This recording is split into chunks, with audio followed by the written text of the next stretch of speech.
Hello everyone, you are most welcome to my YouTube channel Wiz Path English. आज की video spoken English से related है और इस वीडियो में आप एक बहुत ही इंटरेस्टिंग स्ट्रक्चर सीखेंगे कि कुछ सेंटेंस ऐसे होते हैं जिसको हम कुछ इस प्रकार से बोलते हैं। ये रिक्शा का रिक्शा है और घर का घर है। ये दवा की दवा है और मिठाई की मिठाई है।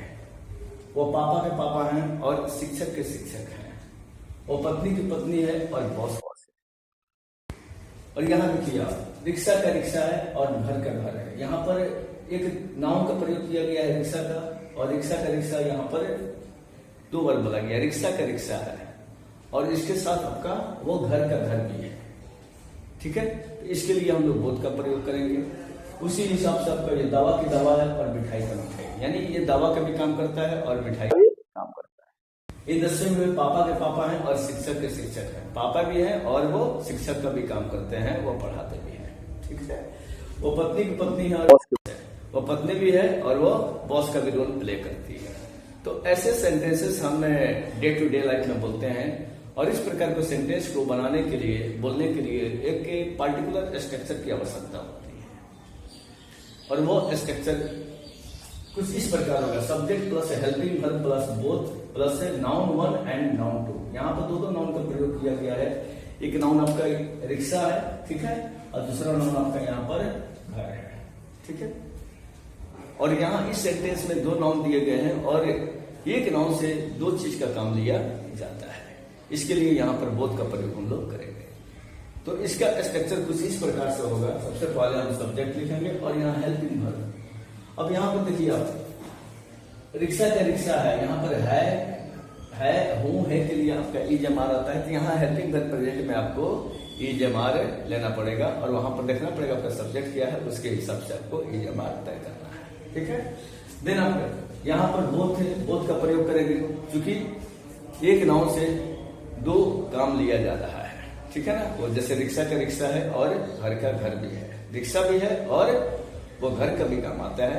ठीक है, इसलिए अब यहाँ पर नाउन वन लिखेंगे, जैसे रिक्शा है रिक्शा का लिखेंगे यहाँ पर, और यहाँ पर घर है तो यहाँ पर घर के लिए हाउस का प्रयोग करेंगे। ठीक है, तो बच्चों इस प्रकार के सेंटेंस को आप इस स्ट्रक्चर पर सेट करके आप आसानी से बना सकते हैं। देखिए इसको कैसे बनाएंगे। ये रिक्शा का रिक्शा है और घर का घर है, तो सिंपली इसको बनाएंगे। यह के लिए क्या हो जाएगा, दिस हो जाएगा। सब्जेक्ट यहाँ दिस हो गया, और है के लिए क्या हो जाएगा, यहाँ पर इज हो जाएगा। ओके, और यहाँ पर बोथ हम लिखेंगे क्योंकि इससे दो काम लिया जा रहा है। और फर्स्ट नाउन क्या हो गया, रिक्शा हो गया, तो यहाँ पर और रिक्शा लिखेंगे क्योंकि कॉमन नाउन है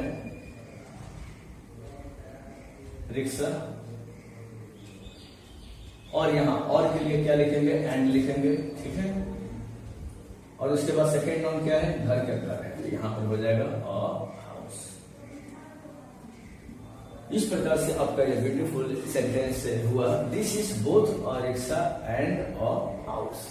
ठीक है, इसी प्रकार से सिमिलरली आप बाकी सेंटेंसेस को बना सकते हैं। देखिए कैसे, ये दवा की दवा है और मिठाई की मिठाई है, तो ये भी हो जाएगा आपका दिस इज बोथ, यहाँ पर बोथ लिखना पड़ेगा, a medicine, this is a medicine and a sweet.